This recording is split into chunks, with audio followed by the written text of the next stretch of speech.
pay attention to this very interesting experiment done a few years ago. It's known as the SCAR experiment, done in the US by a university, Dartmouth University in New Hampshire, and they did the experiment with men and women. And these people were informed that the experiment had an objective to observe how people behaved with people who had facial scars.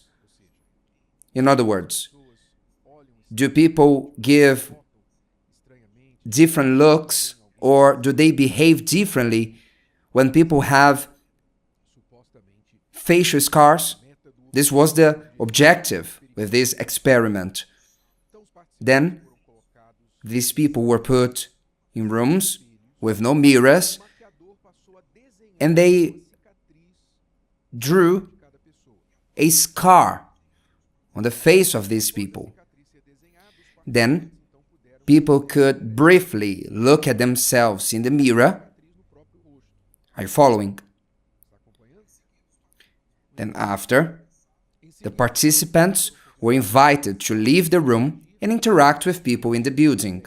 But before leaving the room, the makeup artist told them that the scar needed some final touch-ups. But what did the makeup artist do? It was to remove the scar from their face. They left the room with no scars drawn on their face, but they thought they had. But when they were walking around the building to report what was the reaction of people to that experiment, everybody unanimously were looking directly to their scars, and they were rude at them, which was impossible because there were no scars in the face of nobody. What did this experiment prove? It proved the following: that self-prejudice is stronger than others' prejudice, which means when I think that there's something wrong with myself, then I create a prejudice against myself, an imaginary prejudice, and my self-image, meaning the way I see myself, influence the way I think others see me. If I think I'm a fool, then I believe people think I'm a fool. If I think I have big ears, then I think that people think I have these big ears, and so on and so forth. And this is aligned with the truth. Whatever prejudice the person faces in life, usually this prejudice is higher against themselves than the prejudice that people have against them, or they don't even have it. At times the person is looking at them and they have not even realized a physical flaw or another situation that can cause a prejudice, and the person who is aware of their own flaws, they are believing that the other is discarding them because of their flaw. So you can see, dear friends, how important is for you, I wouldn't say a positive self-image, a good image of yourself in your own head. No, I think that better than a good and positive self-image is to have the image from above that God gave you. When you learn that you were created under God's image and likeness, and that He has created you, and He does nothing wrong, then you start to learn your own value. regardless of what people can think of you. Because I'm not saying that prejudice doesn't exist in the world, because it does, but also the self-prejudice exists, which is worse than the prejudice from others. Because if I suffer prejudice, but I have no prejudice against myself, then I can overcome what comes from outside in an easier way. But if I discard myself, if I defeat myself, how can I win? Even if there's no prejudice against myself. You can see that King David, inspired by the Holy Spirit, said on Psalm 139. Look at this. He said, I will praise you, talking to God, I will praise you, for I am fearfully and wonderfully made. I am fearfully and wonderfully made. Marvelous are your works, and that my soul knows very well. David was saying that he admired the works of God's hands, which included himself. The Lord made me fearfully, wonderfully, and that's true. I ate a banana this morning, and I was thinking with myself, while I was peeling off the banana, I was thinking, my God, what a perfect fruit, right? It comes with a peel to protect its content, to protect the fruit itself, a peel that is easy to peel off, and it reveals the banana that is ready to be eaten. It is ready. In other words, man plants the seed, the banana tree grows, then it bears fruits, man removes the bananas from the tree, it ripes, and then it peels it off and he eats.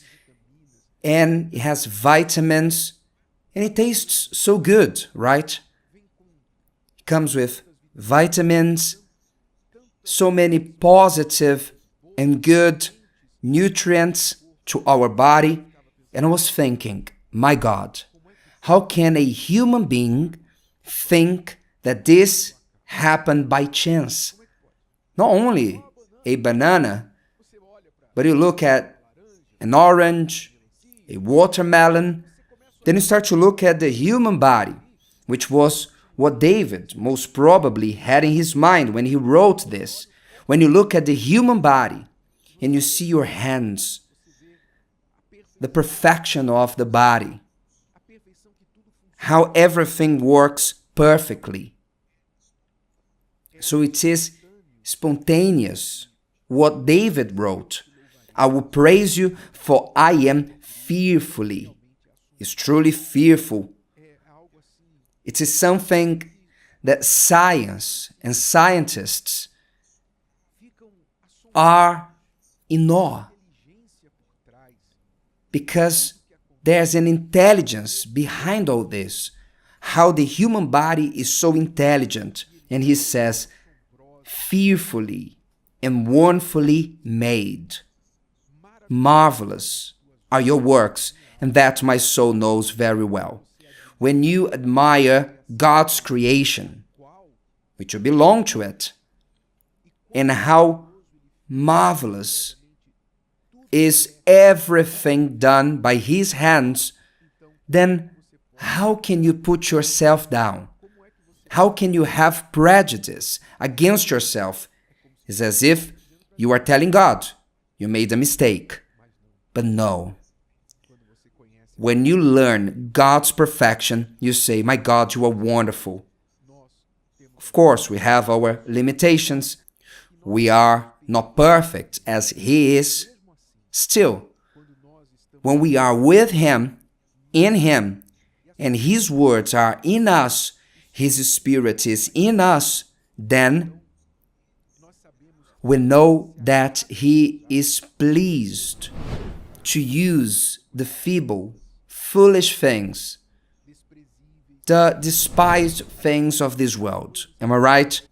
Things that the world despises, whether a face scar, a physical deficiency, which was not God who created that.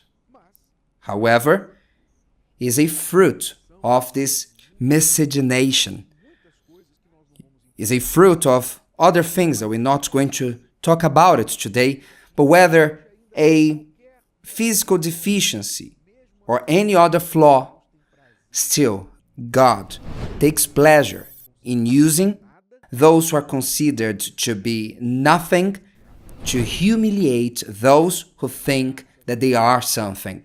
Thank God for this. Dear friends, if you were taught to have prejudice against someone else or yourself, if you were brought up hearing that this part of your body is this or that, what a hair, what a nose, if one day you suffered prejudice because of your skin complexion, your nationality, the part of the country you came from, whatever it may be, forget it. Look at yourself with God's eyes.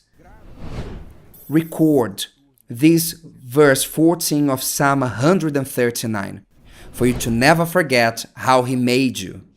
And if one day someone expresses prejudice against you, it might be that it's not from the person, but your own brain having prejudice against yourself.